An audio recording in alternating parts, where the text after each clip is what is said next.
This bird is not ostrich. This is the world's second largest bird by height. It is called the emu. The emu is found in Australia. The emu can run 30 miles per hour thanks to its strong legs and three-toed feet. Emus are not wild birds, and so they can be easily tamed. Emus are very playful, so it is good for you to have one at home. Emus loves water, and they are very good swimmers too. Did you know, on the attempt of reducing the population of emus in Australia, Australia lost a war to these guys?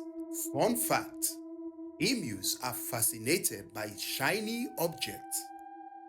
So, if you ever think of going to see an emu for the first time, don't go with your diamond necklace or your Rolex watch, because the emu might want to borrow it from you for a night.